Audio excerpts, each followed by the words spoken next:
சமர்ப்பணம்.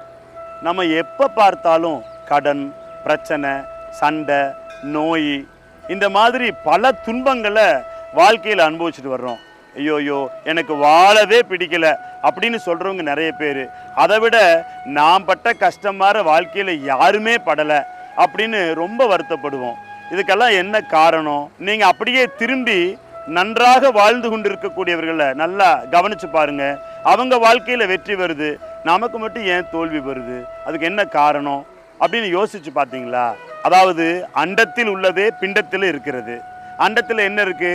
நீர், நிலம், காற்று, ஆகாயம், நெருப்பு, பஞ்சபூதங்கள் தான் இருக்கு. அதே பஞ்சபூதம் தான் நம்ம உடம்புலையும் இருக்கு. பஞ்சபூதம் தான் இந்த உடம்பு. நீர், நிலம், காற்று, ஆகாயம், நெருப்பு, இந்த 5 நாளானது உடம்பு. அண்டத்தினுடைய தொடர்பு பிண்டத்தில் கொஞ்சம் விலகி நிற்கிறது தான் நோய்.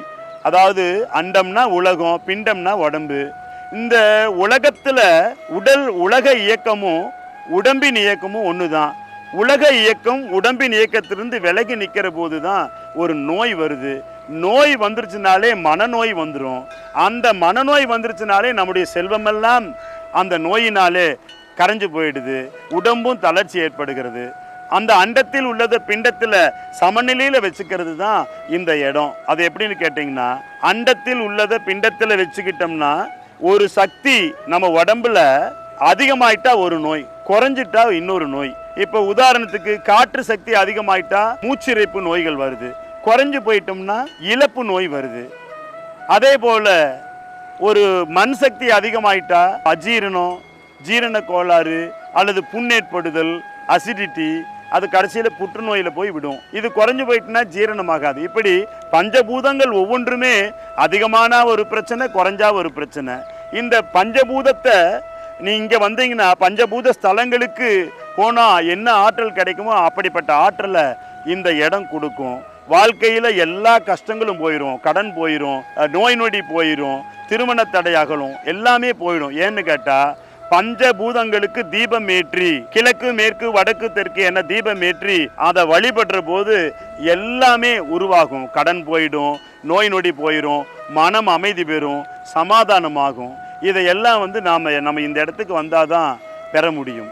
ஆக இந்த இடத்திற்கு பஞ்சபூத ஆற்றலை சமநிலைப்படுத்தி நோய் நொடியிலிருந்து விடுதலை பெறணும். அது மட்டும் இல்லாமல் அண்டத்தில் உள்ளது பிண்டத்தில் இருக்கிறது, அண்டத்தில் உள்ளது பிண்டத்தில் இருப்பதை போல நாம வசிக்கிற இடத்துலையும் இந்த ஆற்றலை சமநிலைப்படுத்தி வச்சுக்கிட்டோம்னா வெற்றி வெற்றி வெற்றி. எப்பேற்பட்ட பிரச்சனையும் தீந்துடும். கடன் பிரச்சனை போயிடும். பஞ்சபூத ஆற்றல் சமநிலையில் இருந்தாலே நேர்மறை தாக்கம் நமக்குள்ள போயிடும், எதிர்மறை நம்மகிட்ட இருந்து வெளியே போயிடும். ஆக தொழிலில் மேம்பாடு வந்துடும், பொருளாதாரத்தில் மேம்பாடு வந்துடும், கடன் தீந்துடும், தீராத நோய்கள் அனைத்தும் தீந்துரும், மகப்பேறு உருவாகும், குழந்தை பாக்கியம் பெறுவதோடு ஆனந்த வாழ்க்கையை பெறுவோம், திருமண தடை நீங்கும், தொழில் அமையும். அத்தனையும் இந்த பிரபஞ்சத்தோடு நமக்குள்ள தொடர்பு விலகிறதுனால தான். அண்டத்தில் உள்ளது பிண்டத்தில் இருந்தால் நோய் நொடி நீங்கும். நாம் வசிக்கும் இடத்துல இந்த பஞ்சபூத ஆற்றல் சமநிலையில் இருந்தால் வசந்தம் உருவாகும். அப்படிப்பட்ட அந்த பஞ்சபூத வழிபாடும் இங்கே நடக்கும்.